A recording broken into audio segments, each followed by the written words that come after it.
Good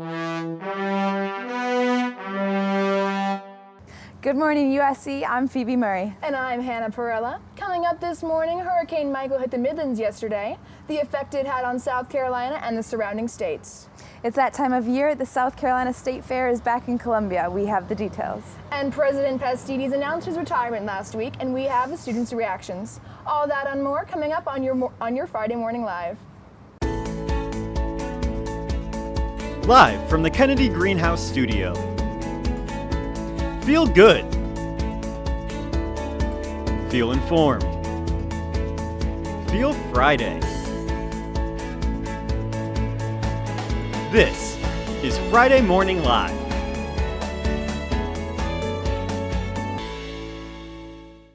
On Wednesday, Hurricane Michael made landfall near Mexico Beach as a Category 4 hurricane, making it the strongest hurricane of the season. As the storm moved inland, it weakened to a tropical storm. North Carolina and Virginia also prepared for high winds and flooding. Michael is said to be the strongest hurricane on record to hit the Florida Panhandle and has been attributed to 19 deaths across Central America, Cuba, and the United States. We saw heavy rains and winds here on campus, and classes were canceled Thursday to keep the students safe. Overall, the effects of Michael were not as severe as those for Florence for South Carolina. The recent hurricanes Florence and Michael have spawned billions of highly aggressive monster mosquitoes. These giant hybrid mosquitoes are 5 times bigger than the average mosquito and are believed to be immune to regular insect repellent.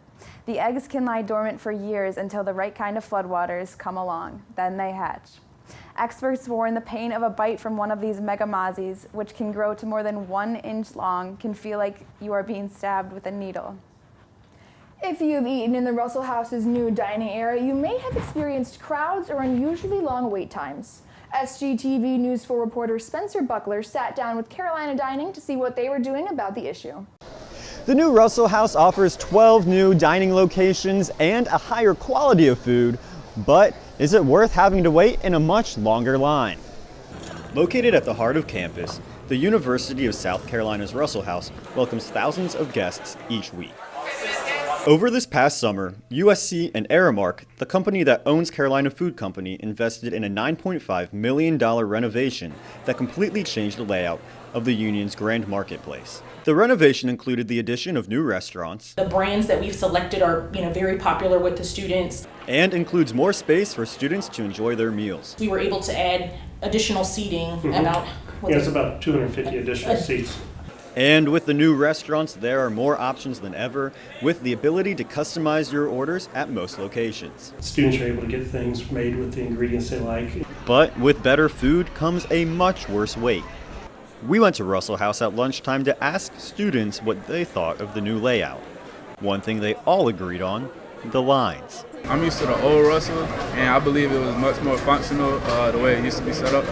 New Russell House has better food. The old food just wasn't quite as good as everything here. It's just the wait. That's all it is. It's the only issue with it. If I had a small break, I would never come here. The lines aren't just due to slow service.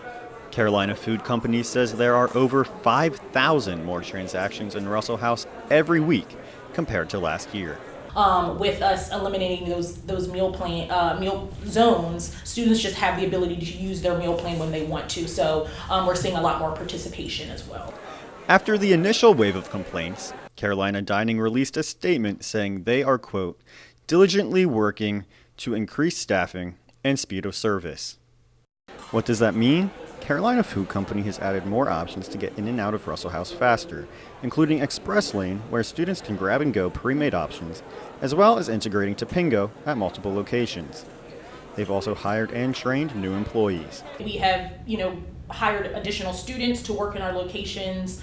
So we have increased our staffing at all of the concepts within Russell House. We've done some national brand training to increase efficiencies at Panera and Chick-fil-A, those locations that really get hit hard. Due to those changes, they say lines are getting better and are not nearly as bad as the beginning of the semester.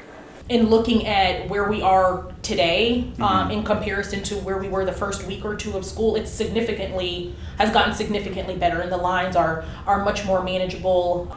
For those who've had to skip meals, hopefully that's the case. For SGTV News 4, I'm Spencer Buckler.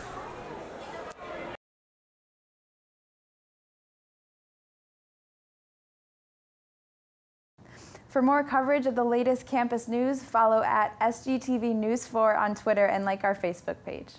The South Carolina State Fair is back in town at the fairgrounds right outside Williams-Brice Stadium. It opened Wednesday and will run through next Sunday, featuring rides, animals, carnival games, and every fried food imaginable. Musical performances include Trace Atkins and American Idol's Scotty McCreery. Due to severe weather from Hurricane Michael, they closed their gates yesterday but opened back up today at 10 a.m. This weekend, the Columbia Fire Department will be holding Columbia's annual Fire Prevention Parade. The parade will take place on Sunday, October 13th, starting at 11 a.m. at W.A. Perry Middle School and ending at Drew Park. Following the parade will be a block party celebrating fire safety and awareness, featuring games, food vendors, fire trucks, and educational booths, sharing more on fire safety and prevention.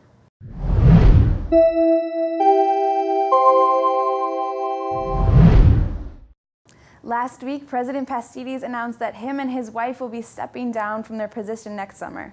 And while that isn't quite your typical feel-good story, it may make you feel better to know that other students are feeling the same way.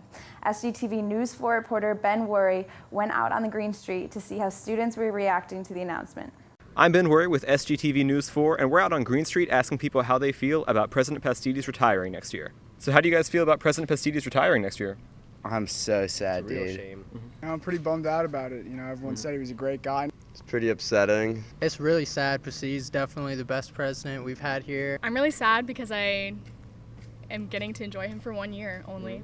Well, I'm just a freshman, so I didn't really know him, but from what I've heard, he's a great president, so it's kind of sad. Just the type of guy I've seen so far from him, like he just seems like such a genuine person. I'm sad because I've heard he's done really good things here. It's saddening. I mean, he did a lot over these past decade, and even though I'm a freshman, I always saw the impact, and I see that he's going to leave a legacy on the university. Yeah, that's crazy. After 11 years, I mean, I don't know much about him, but I know he has a big legacy here for real. What do you guys hope the new president's going to be like? Him, yeah, him.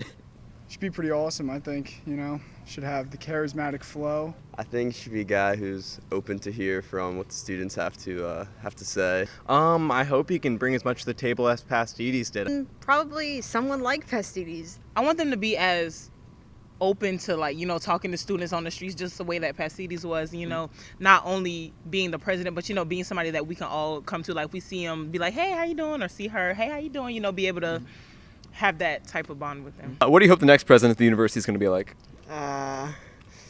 Good. I hope he's very open to change and very open-minded to all the students here at this campus. Right, I agree with that. Pretty involved like him and someone that stays around for a while. Whoever comes better be ready to take selfies though. So. Yes.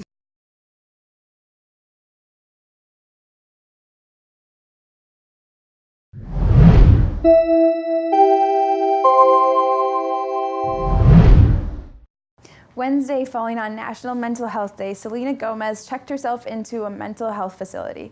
This is the second time getting mental health treatment to help address ongoing issues related to depression and anxiety. The 26-year-old singer suffers from lupus, an incurable autoimmune disease, as well as depression and anxiety. A source told E! News that she's getting the help that she needs and is already feeling better than she did last week. You can watch more entertainment news and stay updated on your favorite celebrities by following SGTV's Talk of the Town. Thank you all for tuning in to Friday Morning Live. We hope you watch every week at 9:30 a.m. live from SGTV's Facebook page. And be sure to check out all of SGTV News 4 shows and coverage by following SGTV on Facebook, Instagram, and Twitter. I'm Phoebe Murray. And I'm Hannah Perala. Have a good game day, Carolina. Forever to thee.